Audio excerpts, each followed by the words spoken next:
Okay, so let's start the second part. So I left here in the dual space. So next is that so I define something called HRF space. So it's basically a very easy definition that you take any HR of Rn functions is that the support of U is in a closed set. So F is a closed set. Probably it would have been better that if I put greater, I mean, inclusion equals to sign also.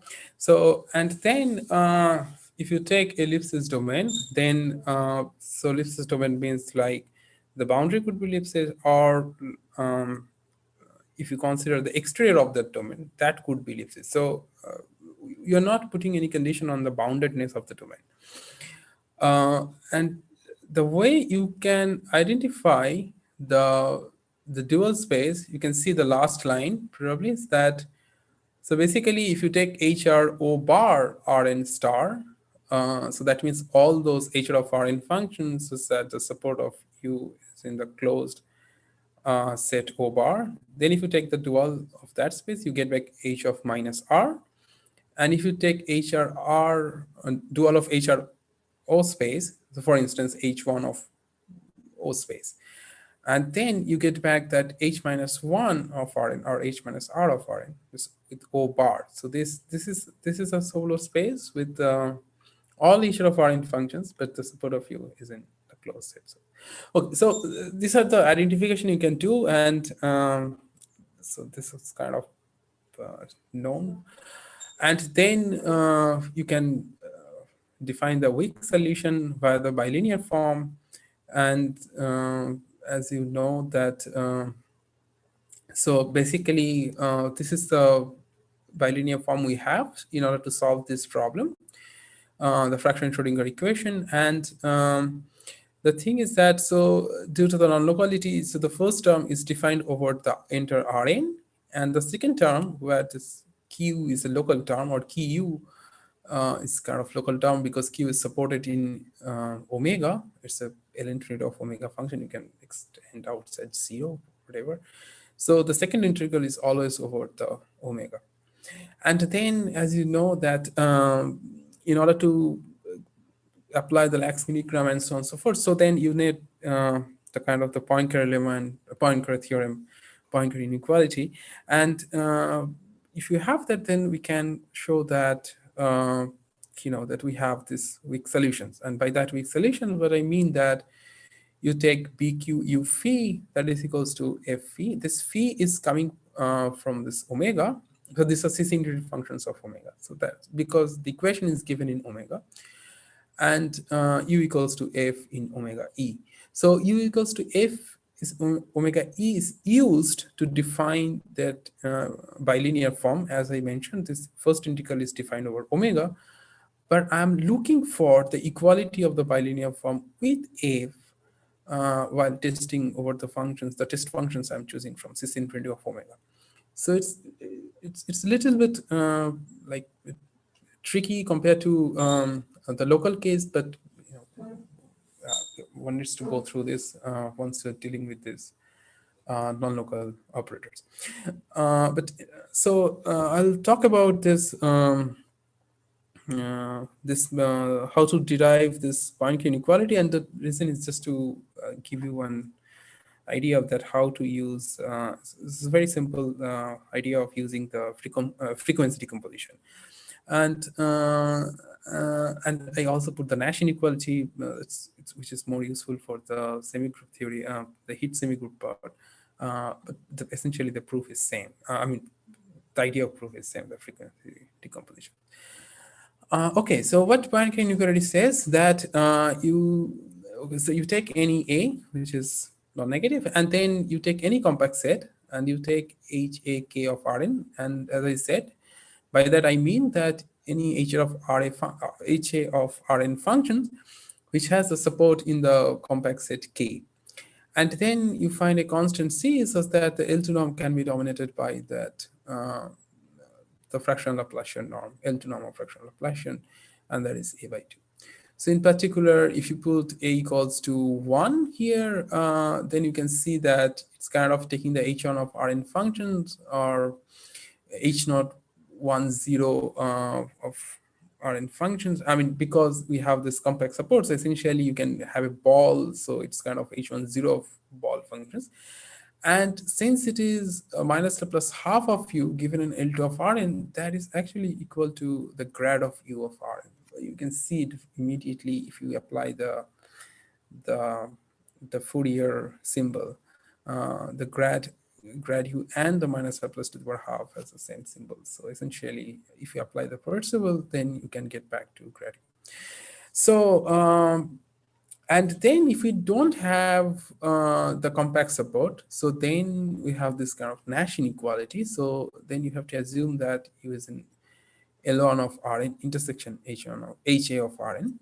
L1 of Rn is not given because it's not in compact set. So and then we have this kind of product structure. So we have this L2 norm is dominated by the L1 to the power some power, and then you have this fractional norm, fractional Laplacian appears here, it's L2 norm with some power.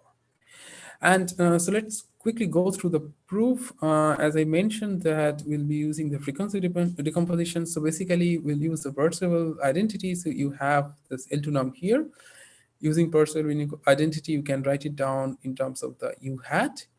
And then you decompose into two parts. Here is a shorter frequency, here is a higher frequency, and so mod C less equals to epsilon and mod C greater than epsilon. And this epsilon 0, it's some number that we'll choose later. And so the first part is always easy. So since U is in L2, so then you can write it down the pointwise that Fourier transform U hat psi, it is less or equals to the L infinity norm of U hat is always less or equals to L1 norm of U. So this is the first inequality you have. And then since you have the compact support, so you can also write to L1 to L2. And that we cannot write in the case of Nash inequality. This is additional thing we're using only for the Poincare inequality. And then if you just do the square and integration, so then for the lower frequency regime, then you can just simply find that epsilon to the power n mod k mod p, so L2 norm. It's very simple. And then the second part, where you are dealing with a higher frequency, and the trick is that, so you multiply and divide with the symbol that mod c to the power 2a, and that's the symbol for this fractional Laplacian that appears there, that minus a plus to the power a by 2. And since you have a square, so it just becomes 2a. And so, and this is legal in some sense because, of course, this can be dominated by this minus a plus a by 2u. And while you can just take it out simply by the L infinity norm of this, because mod c is always strictly greater than epsilon. So this is very simple. You can write it down, epsilon to the minus 2a and this. So now you choose epsilon small enough so that you can absorb the first part into the left-hand side, and you just left out with the second part, and that's the way you derive the Poincare inequality. It's very simple. And in the case of Nash inequality, so it's the same process. We have as before, we have the first part, just L1, as I said that we cannot have the L2 because last time we did that part, that since it is compact, so we dominate the L1 norm by L2 norm, but in this case, it's not true. So we'll leave as it is, that L1 norm, and the second part as it is, that you have this fractional norm here and epsilon to the minus 2. So you call this is A and this is B. These are two numbers. There's a fixed number. So only variable quantity here, that's epsilon, that we didn't choose so far. And the aim is that you want to minimize the right-hand side. So that means that A into epsilon to the power n, which is here, plus B into epsilon to the power minus 2a, which is there in the second part. And you want to optimize the inequality over epsilon. And the idea is that you do a derivative that phi prime epsilon naught equals to 0, find that epsilon naught, and you plug it here, and then you get the product structure, and this is the proof basically. So you immediately get a to the power some power and b to the power some power. And so you get back this L2 norm is dominated by this L1 norm to the power some power, and the fractional norm to the power. This is the Nash inequality what we have here. Okay, so once we have this, so most of the forward problem, then we can define the Cauchy data. And as usual, like the Neumann data, we can here also define something called the non-local Neumann data. And so this is defined like this to give a proper sense that it satisfies these limiting conditions that if you make a tends to 1, it actually goes to the tell you. So that property you have, and that's the proof can be found in again this Faldanucci and this collaborator.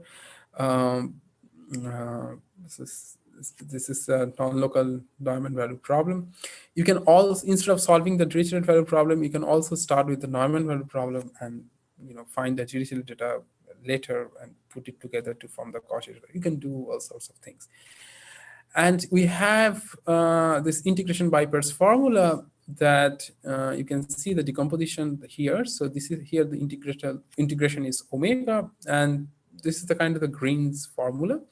In the local case, we have the boundary term here. So left hand side we have this omega where u and v interchange their positions, and then on the right hand side we have the integral over del omega, but instead of del omega we have omega e.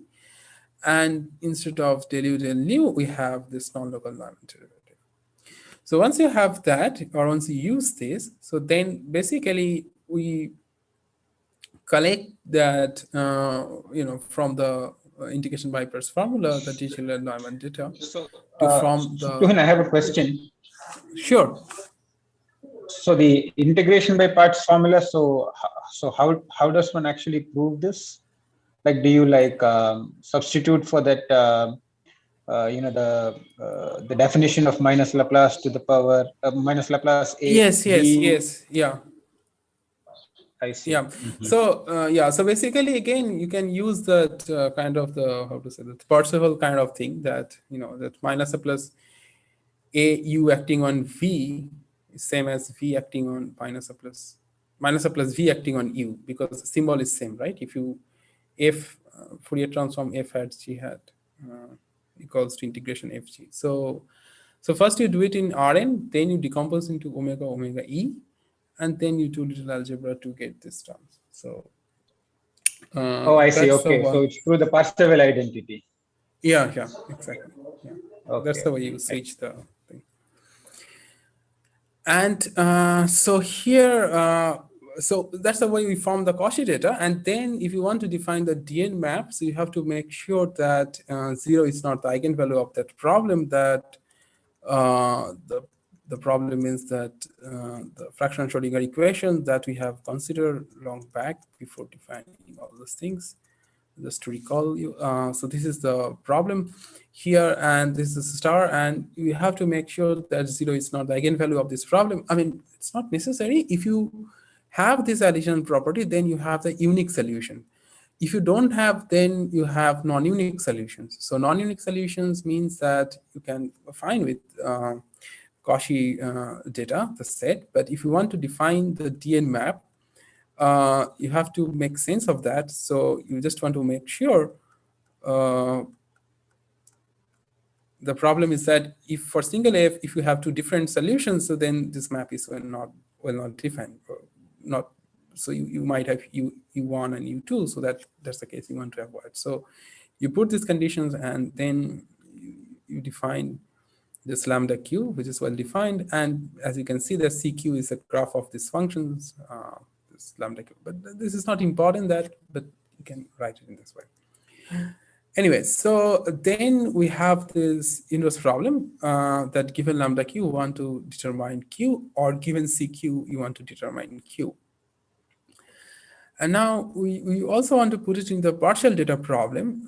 That's also actually that Venki was telling you in the first lecture, in the second lecture, that so essentially what we are doing, that let's say this is your domain, here Q is defined, and outside omega, as I said, everything is exterior of omega, so that's kind of omega E. And from there, you choose any two sets, like any two non-empty open set, W and W tilde. They could be equal, they can have intersection, they could be disjoint, they could be far away, whatever. And then, so from one set, so that is W tilde, you take the source, that you take the support of the Dirichlet, the Dirichlet problem. So you remember that we have this problem minus a plus u plus q equals to 0 and u equals to f in the exterior, but this now f is supported here. And then you are measuring the Neumann data that I just earlier explained, this lambda q, on another set W. So this is the partial data problem. If you think in terms of the local problem, like if you have the harmonic functions or the Schrodinger equation here, minus a plus u q equals to 0. So let's say in this part, the lower part, you have the Dirichlet data, but you don't have access to that part to measure the Neumann data. You have only access to the upper part. And there you are measuring the Neumann data. And then you are asking, well, can I recover the potential Q from this partial measurement of Dirichlet Neumann data inside omega? And these questions are very tricky. And for n equals to 2 dimension, you need to, there are results that you have to measure the Dirichlet and Neumann data on the same set, then you can. I mean, I'm talking about the known results. And then for n strictly greater than 2, that means in 3 and higher. So they measured the Dirichlet data one part, and they measured the Neumann data and the another part, just completely opposite. But they should have little bit intersections, like not much, but I mean, and there are optimal estimates that how much you need. But these two set should overlap on a slightly, slight portion of this n minus 1 dimensional manifold. Anyway, so we don't need those kind of conditions. Like you can choose your W and W tilde wherever you want. And so this is the problem we have. And then from there, we can form the integral identity just from this integration by pairs formula. This is nothing but if V solves the equation, so you can replace this is by minus QV. And if U solves the equation, you can replace by minus Q tilde U. So you get Q minus Q tilde UV. And since they are equal, the Dirichlet data, Neumann data, so they get cancelled. So right hand side is 0 and the left hand side gives you this integral identity that Q1 minus Q2 U1 U2 equals to 0. And so that, like you have seen before, in the Calderon problem also, then the question is that how do you approach? And the previous time, what they showed that the product of two U1, U2, that the product, like the product of harmonic functions is dense in L1, but the harmonic function itself are not dense. In fact, if you take any limit of harmonic functions, you end up with having some harmonic functions, right? So they form, it's a very close set, and they're kind of like very small, nowhere dense kind of space. But the product of two harmonic function can create a lot of things. And that's a way they get back all the Fourier modes, and essentially this Q1 minus Q2 Fourier transform of Q1 minus Q2 first, and then they get back the Q1 minus Q2. So there are two steps I mentioned. First, the product of U1, U2 matters. And the second, first they recover the Fourier transform of Q1, Q2. And from there, they recover that Q1 minus Q2, right? So that's the two steps. But here, for the fractions case, we have always something more. And that I'm going to talk about. So, first of all, this is the result. So that we did quite earlier. I think it's now 4 or 5 years ago. So it essentially says that, well, if you have this setup and whatever I explained to you, the equality of the Cauchy theta DN map, then you can prove Q1 equals to Q2. And what matters, the mechanism that I have mentioned here, first of all, as I was mentioning, that it's a local data result. That means like you don't need the full information of omega E. You can choose any small or wherever you want this W and W tilde. It's very flexible. It works for any dimension that previously I was telling you that for local problem, dimension is a big thing. And the most important part that you have a new mechanism for solving this problem. So let's talk about the third part, and that is something to do with the Runge approximation.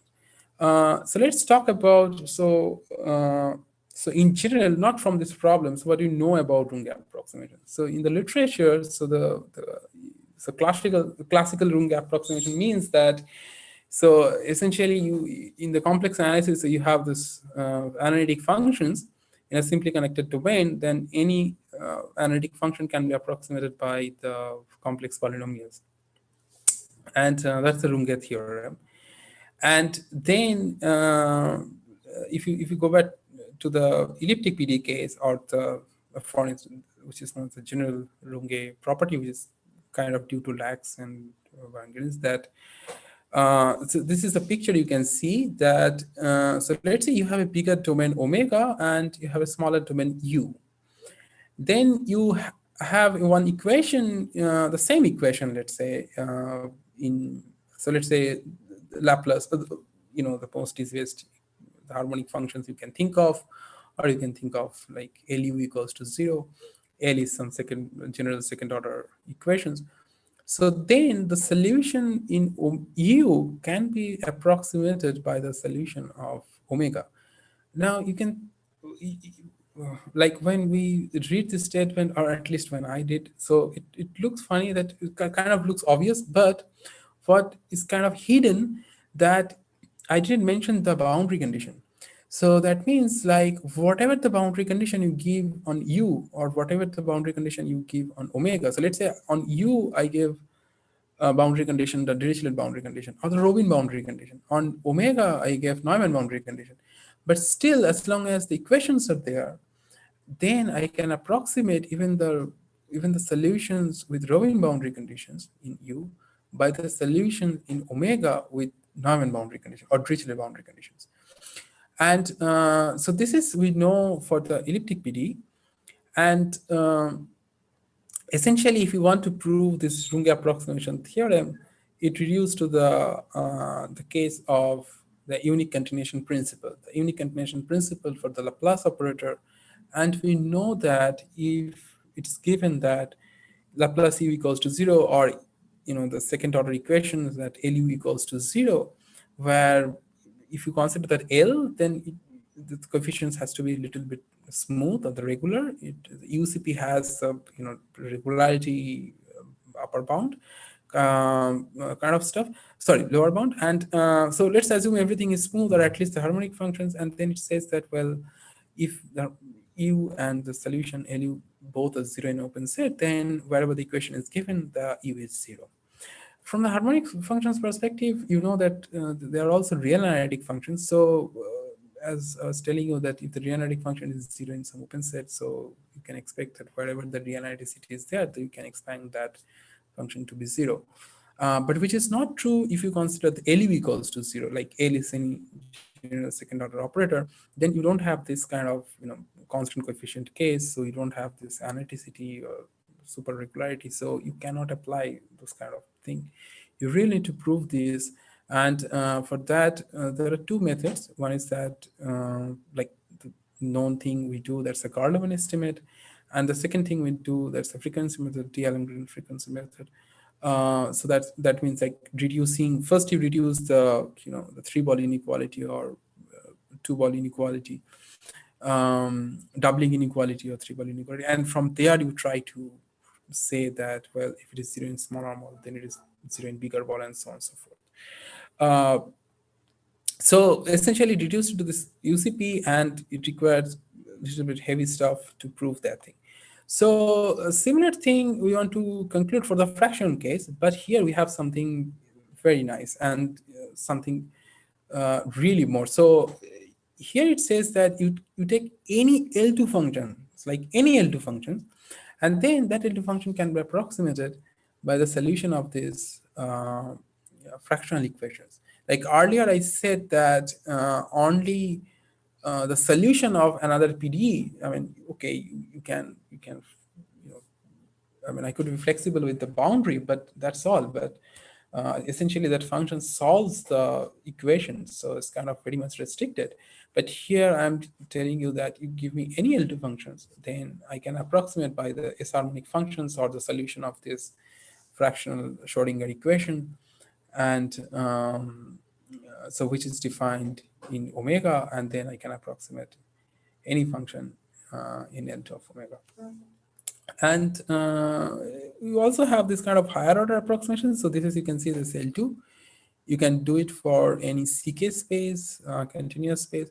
So then you need to go through this dx minus SU, but it's a bit technical just to take care of this omega CK omega bar, and dx is the distance functions.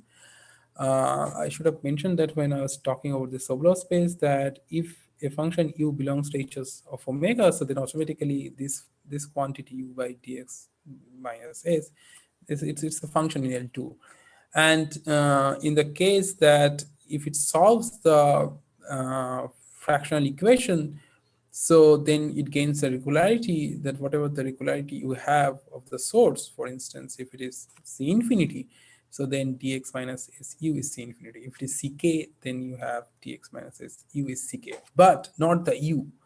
You could be poor, like you could be like just HS regularity or like C alpha or C beta kind of stuff, like Holder regular function, regular functions. But if you divide by the distance function with this power, then that functions becomes very nice.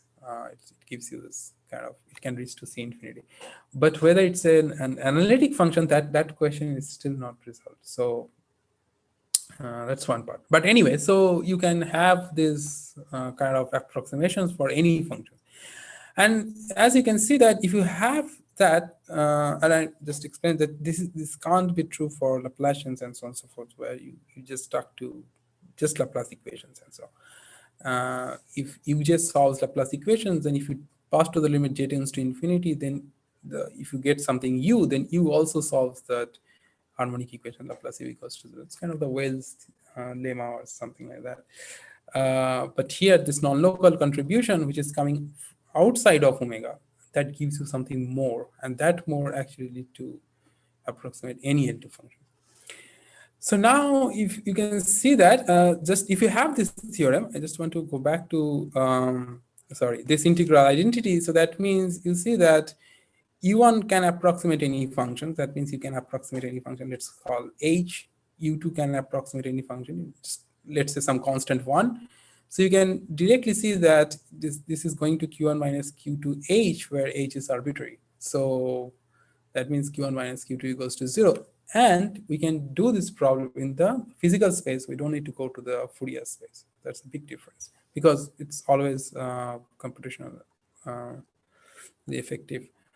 Anyway, so then, so here is the replacement of the, the UCB, or the strong unique continuation theorem that I mentioned for the Laplacian operator. And this is for the fractional Laplacian operator. So you take any distribution, no matter how irregular, like, so that's why I put this H minus R of Rn. R could be any real number. And then if U and minus plus AU both are 0 in some open set, then you can actually prove that U is 0 everywhere in Rn. So this is something you cannot expect for a Laplace operator. And this thing, you can also replace that Laplace operator by any L to the power A. And so previously the result was known for the coefficient has to be smooth, but recently I came up with one result that you can actually do it for L infinity coefficient. So so that means like this kind of statement are true even for large class of operators. And like you can remove the open set. You can say that, well, if I give you some positive measure set, then also it is true, but then that A, we need to choose from 1 by 4 to 1. It's just some technical problem, and we don't know from 0 to 1 by 4 instance, but we believe that it's also true that we can't prove. So the one generalization is that this open set can be replaced by any positive mirror set. And yeah, so this is mainly due to this result, like we did mainly from the work of Roland. So basically, she did a lot of stuff for this Carloman estimate kind of stuff for the Carpelli-Sylvester extensions. And if you choose to you chose those Carloman estimates in a proper way, and you can apply in your setup, then you can actually prove this kind of results, so which looks very strong. And there are other way, and that's one of the way that is there, that via the Riesz transformations, because you can reformulate this problem with the Riesz transformations and using some results from Riesz, which is a bit complicated to see. And not in terms of the Laplacians like the Carlovan estimate or the frequency method I mentioned, but if you want to get that kind of flavor, I think it's better to follow Roland. Fall and Feld, they also did, but with slightly different cases. And so anyway, so yeah, and this is and it fails that, if you just replace if you just put a equals to 1, that means the Laplace case. Outside the support of u and Laplace, u both vanish, but u is non-zero. Okay, so here is this proof of this strong unique continuation that I was telling you, and here this is a case where we are going to use this Carpelli-Sylvester extension. I just want to tell you that the case for a equals to half, then you can easily relate it. So if you put a equals to half, so then it becomes a Laplace equation, just Laplace w equals to 0 and wy so basically you can see that this is the half space Rn cross y greater than 0, or the upper half space, or you can also do it in the lower half space. That's not a problem. Let's take that upper half space. So your u is given in Rn, so you artificially created it's like that one space more, that and I considered the problem just like you can think the heat equation that I did. So now instead of heat equations, I consider elliptic equation. For a equals to half, you can see that it's just a Laplace equation. For a not equals to half, depending on where a, like it's less than half or greater than half, so y can go to infinity, y can go to 0. So it gives you some kind of degenerate elliptic equations. And so you need to define the weighted Sobolev spaces and so on and so forth to consider the solutions or the energy by linear form and so on and so forth, so that you can give a proper sense of the solutions and of this. But the thing is that, so if you believe everything, if you have any hs of Rn function as a Dirichlet data, so then this is going to be the Neumann data for this problem, and you can see that this is defined in kind of limiting sense. But as I mentioned, that because y you cannot just simply put y equals to 0, because it depends like where you are, which regime. So so this is defined in terms of limiting sense. But what you can say that this fellow is actually equal to up to some constant that minus the plus a u. So basically, if this is the Dirichlet data and if this is going to be the Neumann data, so then you can recover the fractional Laplacian as the Dn map of some elliptic operator or degenerate elliptic operator. That's the discovery of Carpelli-Sylvester extension. And now we know that, at least we know for the Laplace equations, that if I have a Laplace equation and if I have the Dirichlet data and the Neumann data both are 0 on the part of the boundary, then you has to be 0 everywhere. And the reason is that, so wherever it is 0, that part of the boundary, the Dirichlet and Neumann data, so you can draw a ball there and you can extend u by 0 outside. So, and then the transmission condition is satisfied, and then you can say, well, so I have the Laplace equation in the whole ball, and one part, the equation, the solution is 0, so u has to be 0 everywhere. And then you can do this process continuously to say that u is 0 everywhere.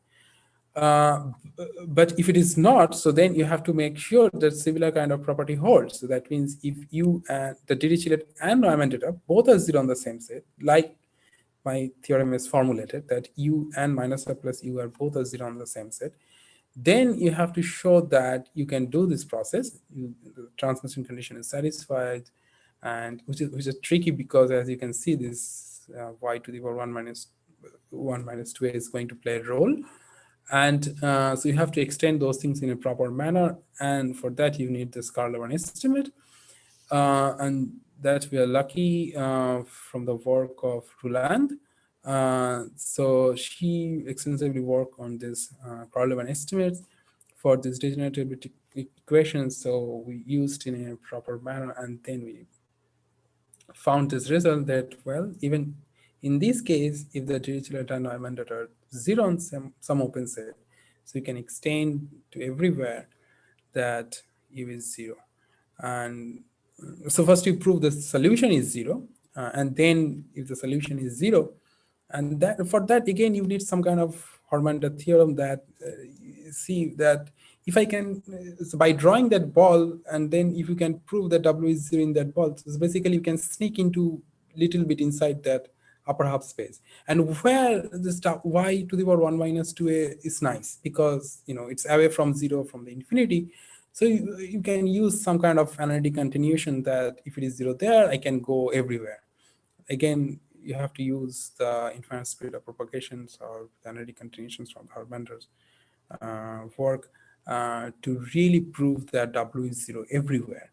And if W is 0 everywhere, as a trace, that U is 0 everywhere. So that's the way we prove that U is 0 everywhere. So this is the idea. That of course, you need some technical things to derive these things. Anyway, so and then as if you remember that I begin with this statement that while we're doing this normal Calderon problem, the local Calderon problem, so we have the data on n minus 1 cross n minus 1 dimension, but here we are taking the data on n cross n dimension. So now you can obviously ask these questions that, well, then why do you need all sorts of if, like, can you do it the same problem, same inverse problem with one single data or some finite data, not the infinite data? And that's actually true. It's quite remarkable, or I mean, it's kind of counterintuitive in this, if you try to compare with the local case, because you see that you need, in the local case, you have to generate the all possible Fourier modes. Then only you can conclude that Q1 minus Q2 Fourier transform is 0. And whenever you want to allow all possible Fourier modes, so that means you need to use all possible data, or at least the infinite dimensional data, which is not possible, at least for the finite number of data, whatever the finite number you choose. But here, even with a single measurement, you can do that. And as I said, that from 1/4 to 1, you can do it with L infinite data. And from 0 to 1/4, you need to take the triplarity. That's a continuous function. Okay, and the second part, so that's the one part of the inverse problem that gives you the identity of this Q1 equals to Q2, or the uniqueness, or the DN map is 1 1, and sorry, Q going to lambda Q, that particular nonlinear map is 1 1, and so on and so forth. But in the practical purpose, what is most important, that whether you can reconstruct that Q, the reconstruction of the potential or the conductivity, whatever way you want to put it, from the DN map or the Cauchy data. And that reconstruction, even I think Venki was mentioning, while answering some questions, that Kohn and Vogelius stuff, considering the highly oscillatory functions, but they do it on the boundary. Of course, the similar kind of method has been extended for the inside the domain. So you need to consider highly oscillatory functions and to locate a single point. But again, that process goes through basically the constructing CGO solutions and taking limit in certain ways. But here, even with you can do similar reconstruction. You have a very simple algorithm. And the essential part is that we can do it with one single measurement. So if you know the DN map for one single measurement, then actually you know the Q. You can figure it out what is Q. And the surprising thing is that you can choose a as close to 1, like just not 1, or let's say 0.999, but you see there's a huge difference. And so this is a reconstruction part, that any function with support is in omega that can be determined by minus or plus AV of W, where W is not in omega. So W is outside in the exterior of omega. So Tuhin, I have a question. Yes, For the of course. theorem 1, that the single measurement, right? So you still do a Runge approximation or what? No. So that we don't do Runge approximation. So it's a different way. That's like kind of using the UCP directly. So we don't do the Runge. So in that case, you're right. I mean, we don't need this integral identity. So we don't go through this integral identity. When you have this integral identity for one single f, but that's not going to be useful. So yeah, that's right. So what's the main distinction in the proof then for single measurement? For the single measurements, like previously what we did, that we derive the integral identity and then we fix the target kind of stuff. Like we want to approximate Q1 minus Q2 into against some test functions. So we are looking for whether the E1, U2 approximate any functions or not, and that's why we derive the Runge approximation. And for the Runge approximation, we found that we need that UCP. But then later we found that even if we have the UCP, and if we can directly use into the equation, then we don't need to go through the Runge approximation and so on and so forth. We can prove that the E1 has to be equal to U2. There are no other possibilities. So that's you mean U1 has to be equal to U2 or Q1 has to be equal to Q2?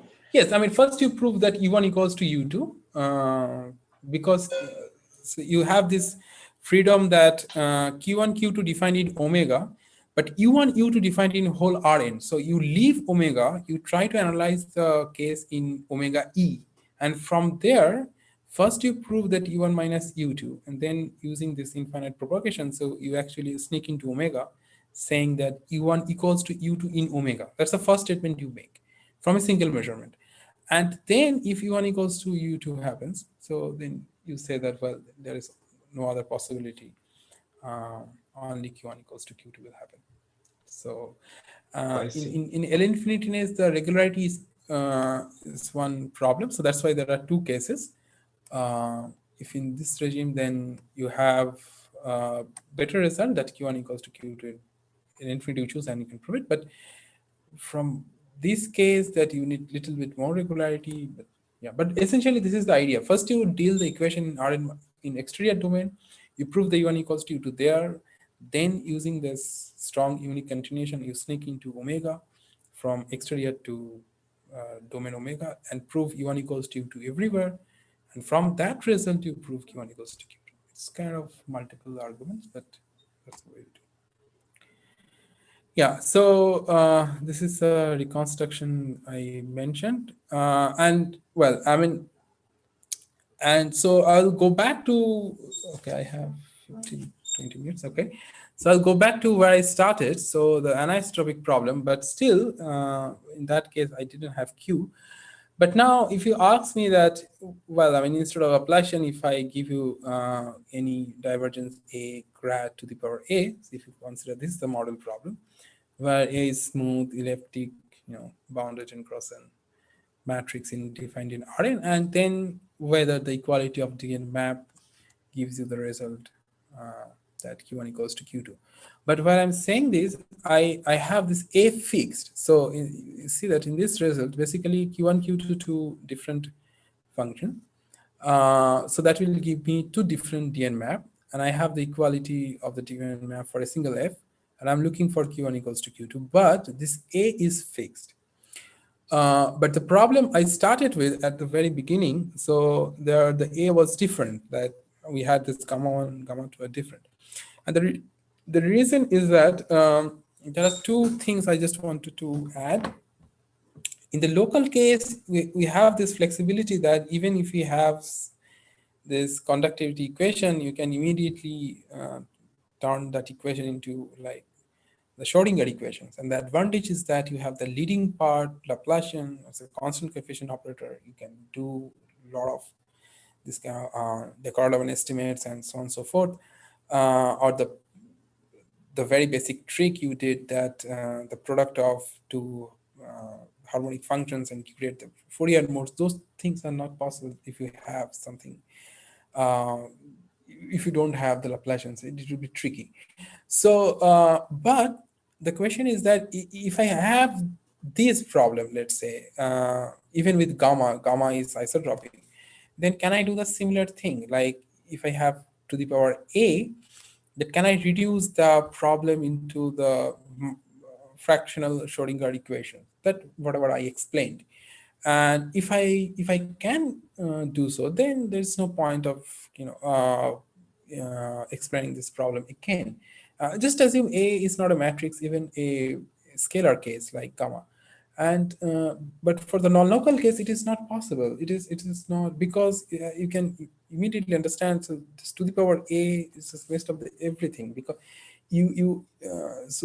so locally you can't do those transformations so that you can convert this equation into another equation. If you want to change something locally, so globally everything will be changed. So that's the problem. You can think like the butterfly effect. But so the reduction method from conductivity equation to, or some other equation to Schrodinger type equation, it's not possible here. So you have to tackle each and every equation in a different way. So here is one such case. So even A is scalar or matrix, you can do it. But here is the beauty that if you put A equals to 1, then this is the pure anisotropic problem, and this is not done so far. I mean, this is not even known that whether in the local case that if I have this anisotropic matrix, then pure anisotropic matrix, then whether the equality of dn map gives me that q1 equals to q2 while this A is fixed. It's not known, and it's still people are trying, or we have been trying. There's no clear answer. But for A not equals to 1, the fractional case, you can solve it. And that actually triggered a lot of attempt that, as you can expect, that whether we can pass it tends to 1, that we can go from non-local to local. Sorry, local to non-local. So let's say we have this local problem. We artificially propose a non-local problem, and we can make some relation by taking a tends to 1 from non-local to local. So whatever known in non-local case, the advantage what we enjoy in non-local case, then we, by limiting process, we can pass to the local case. And that is not so far successful, but I mean, I have wasted a lot of time on this. But what I found that I'm going to mention in last 10-12 minutes, that the other way is possible, that if you have a non-local problem, then surprisingly you can reduce the non-local problem into a local problem. So that means that whatever results are known in last 30-40 years in the local cases and regime, all those results can be applied for the non-local case, because you can reduce the non-local problem in certain sense to a local problem. That I'm going to explain you in coming minutes. Okay, so I just two other examples that, well, I mean, you can say why only the zeroth order perturbation. Like you can take, this kind of drift term, this the first order perturbation, and you see that you just want to make sure that this order is greater than 1. So 2a is strictly greater than 1. So this is the term going to dominate. So, and then you can run the same story that again you can recover b and q from finite number of measurements. And of course the b is a vector, so b dot grad u, it's not a scalar.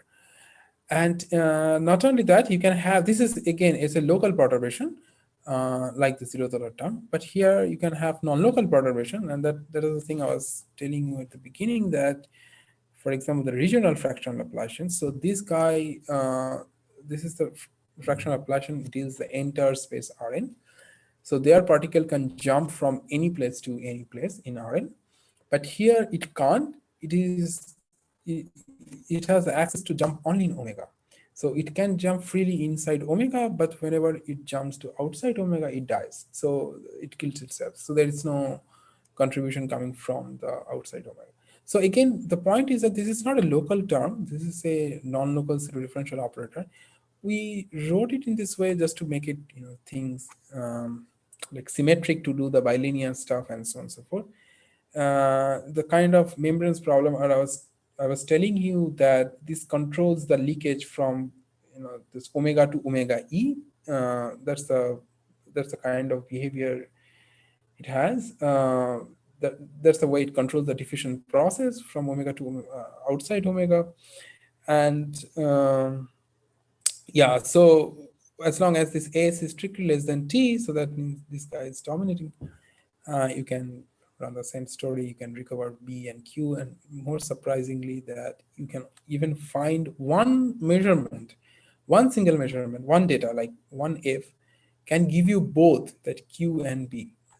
Okay, you don't even need two. So that's the kind of rigidity you have when you're dealing with this zero differential operator, in particular this fractional operators. Okay, so now I'll go back to where I started. This was the one case I described. So where the leading operator was fixed, and we have the local or non-local perturbations. Those are we are looking for uh, those terms to recover.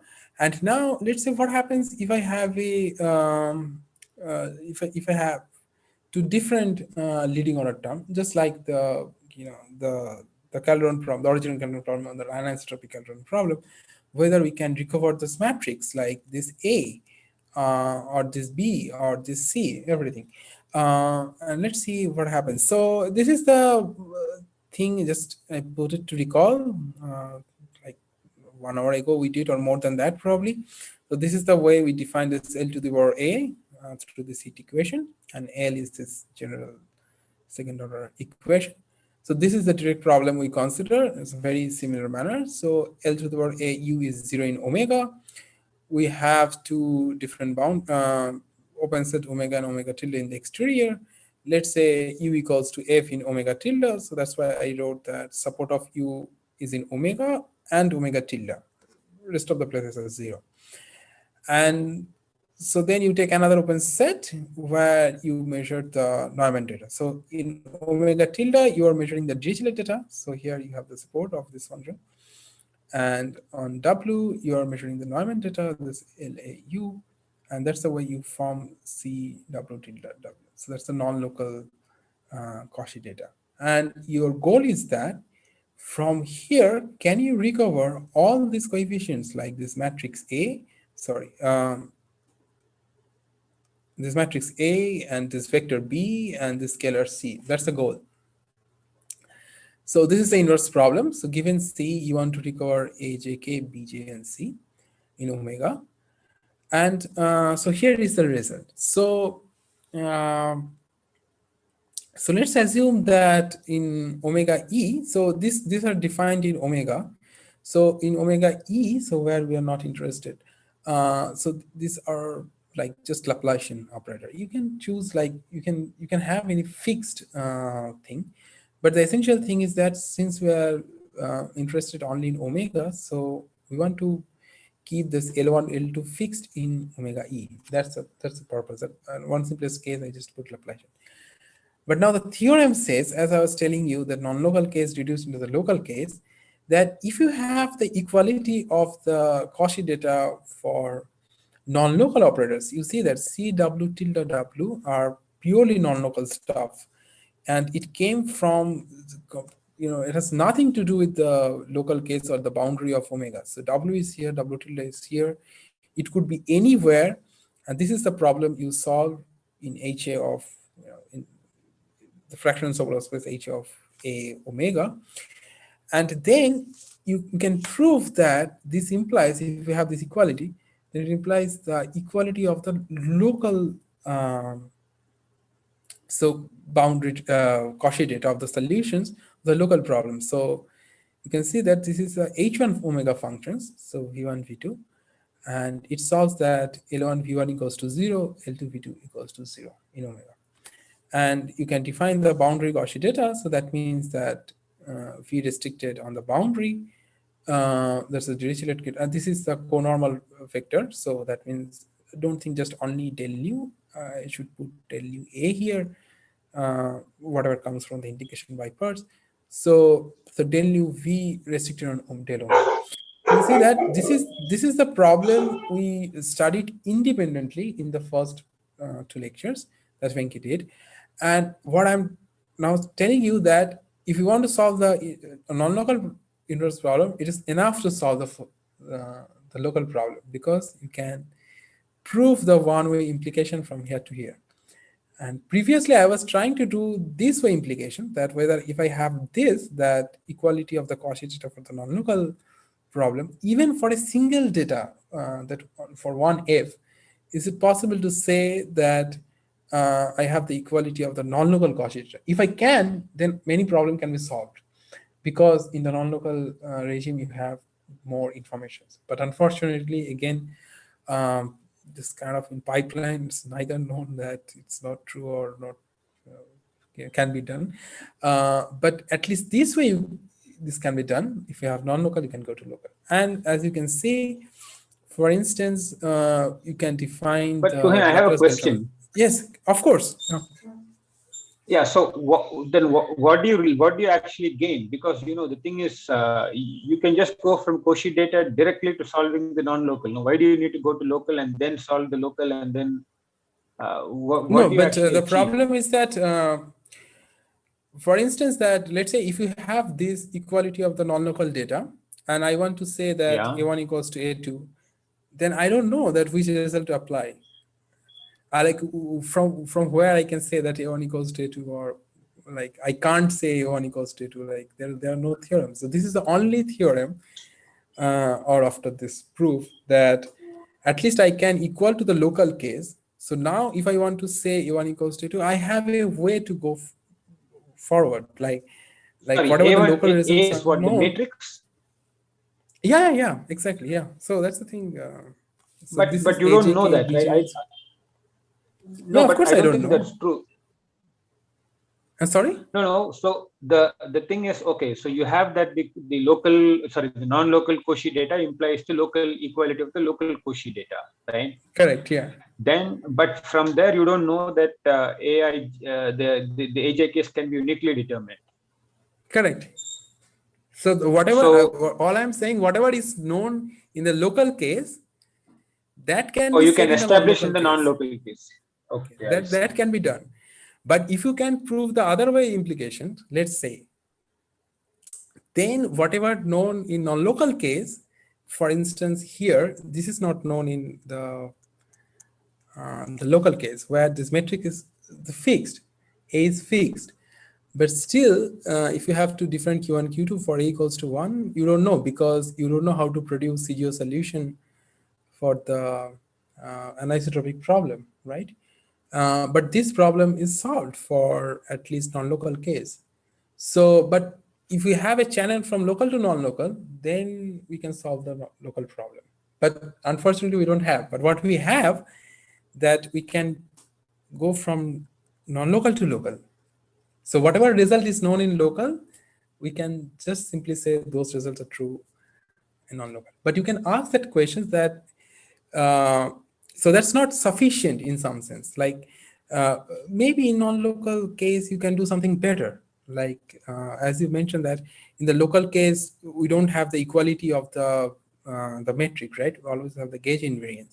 Of course, that means in non-local case, at least we know we have equality up to gauge invariance, but can we improve that result? That's the question you can ask.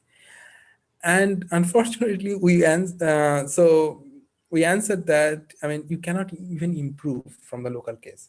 That's a thing I'm going to mention just in 2 minutes. So this is in terms of the Laplace Beltrami operator. So you can put it's in viewing in a different way, more geometric way, so that instead of matrix, you can put it in metric term. and outside the omega in exterior domain, it's just a fixed Euclidean metric.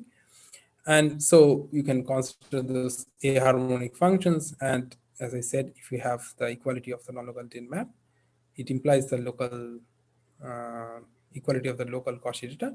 So for instance, if G1, G2 is G1, G2 are isotropic, then you know that G1 equals to G2 in omega. So that's a result I brought from local case to answer that question in non-local case, because I was looking for, I had in the non-local case, I have A, so I can't use CGO solutions and anything.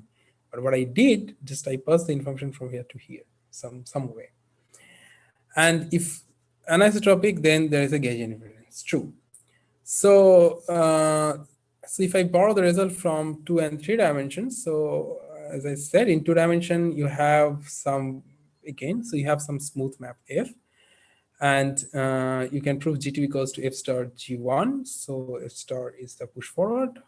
Sorry, here it's pull back for the metric. For matrix, it is push forward.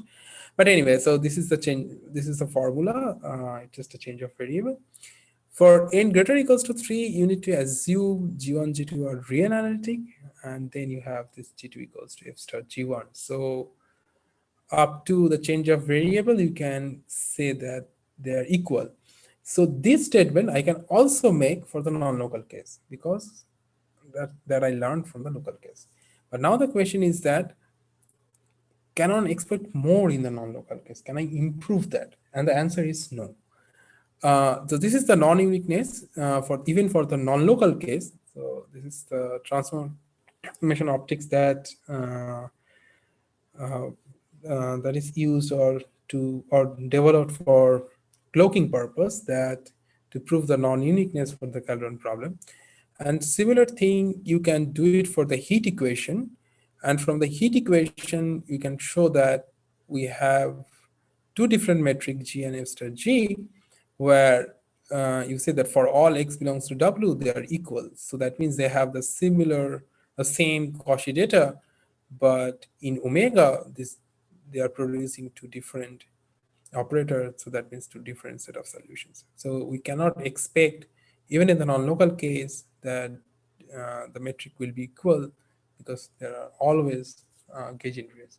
Now, whether this is the only obstruction, that we don't know, but at least we found there is some obstruction, and you cannot expect the equality as same as in the local case.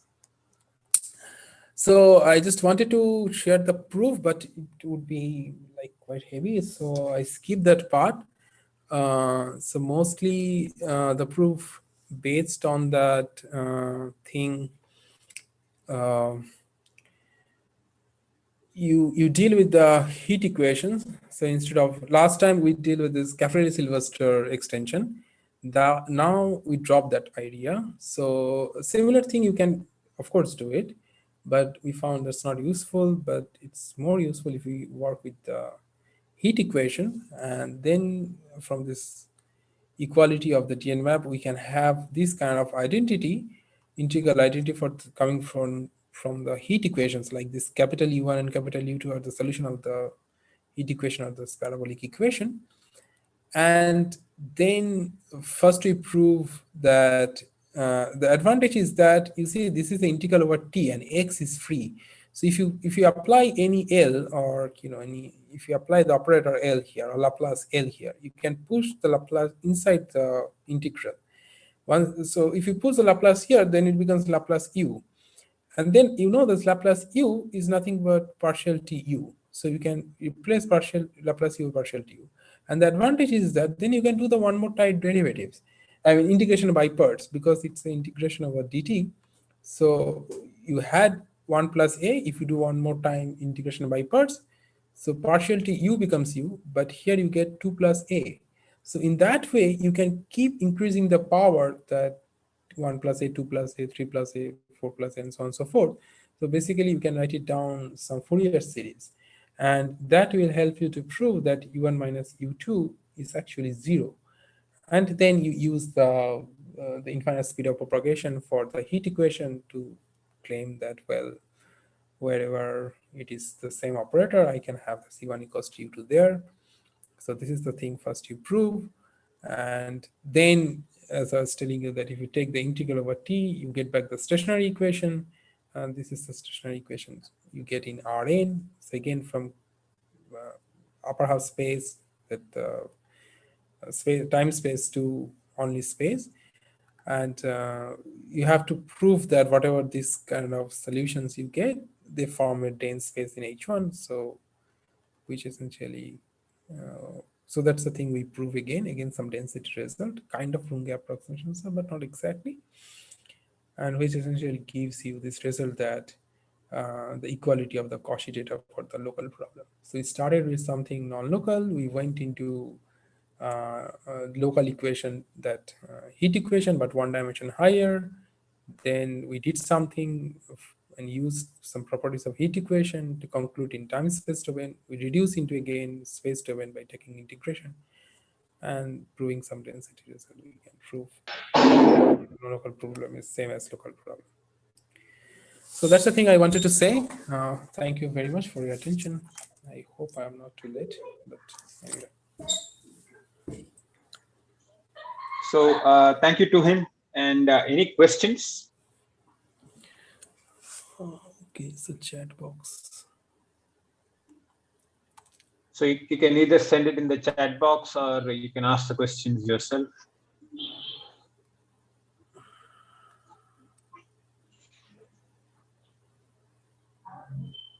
So I have one more question to him. So the Yeah, thing is, sure. does it depend? The going from the non-local to the local, right? Does it depend on which value of a that you choose? Which value of no. It's completely independent of it, because as you see that I was explaining to.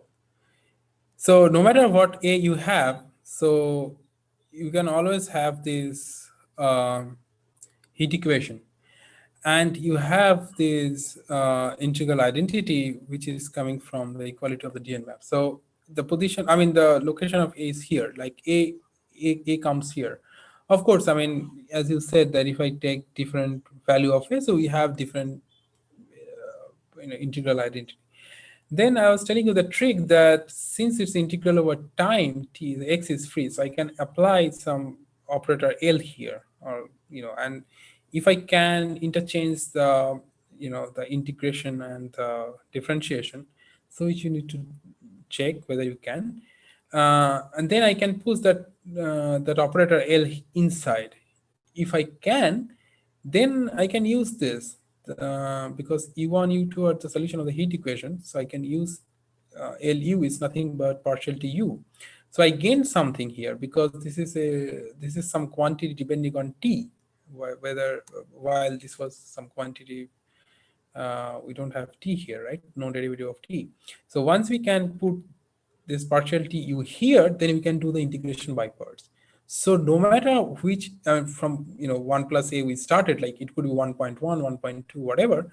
Now repeatedly we can do this process, and we by doing integration by parts we can gain here. So if you do this integration by parts, you get back u again, but it will be t2 plus a, then 3 plus a, 4 plus a, 5 plus a.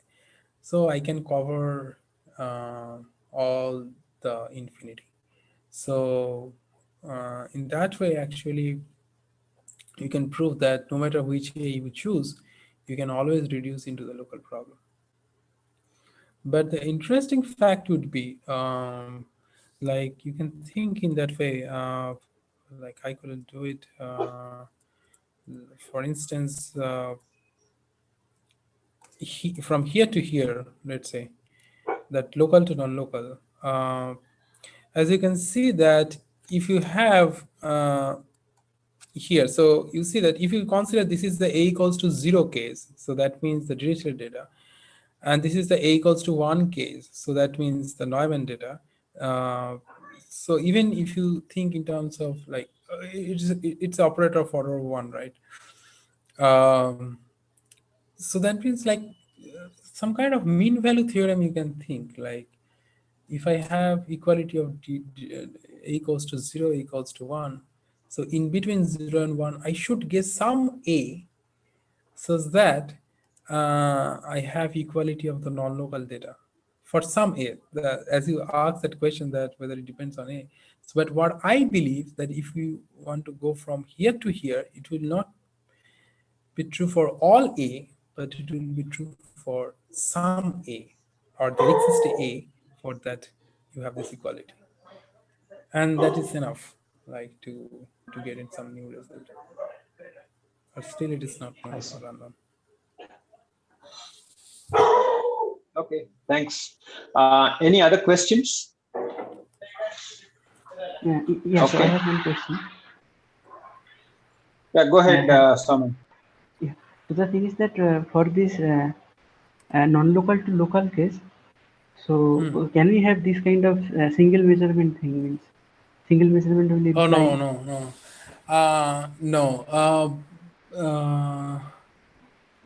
no. The point here is that okay.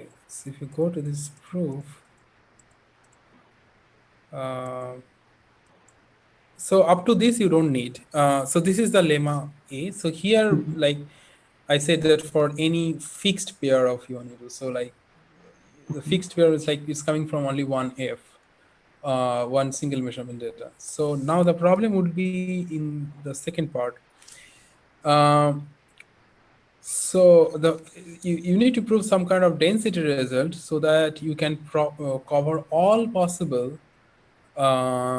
you know, Okay, the Ruby local type. Okay, solutions. And here you're gone. Like you don't have the possibility to make it with a single measurement. Now, because these are some solutions, like if you do these integrations and so on and so forth, uh, because you see that the problem, as I was trying to tell you, this W tilde are given, like you can choose any W and W tilde, and for that you get some pair U1, U2, and from there you define the stationary functions. So which may not be, sufficient to give you the all possible solutions of H1 omega, right? So that means that CGO technique or whatever technique you use, that would fail. So the density result is very important for that. So in that sense, yeah, and the and thing if is you do that this, the stable determination of this problem has been done. Means even the single measurement case or the yes, in this stability for yes for the single measurement that yeah, I think Roland did uh, uh, probably I reviewed that paper, I don't know, yeah, I mean I remember she did, so they did first of all they did the with the infinite measurement, and then she did the single measurement, and now they did something else also, like they have other stability result in like general stability analysis they did for inverse problem. But yes, probably it's done in this case. okay, okay, thank you. Yeah. This.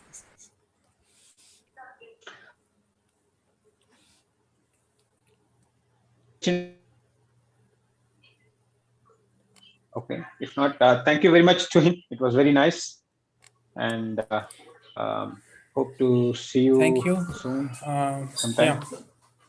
yeah. Thank you very much. Okay, see you then tomorrow. Bye. Bye.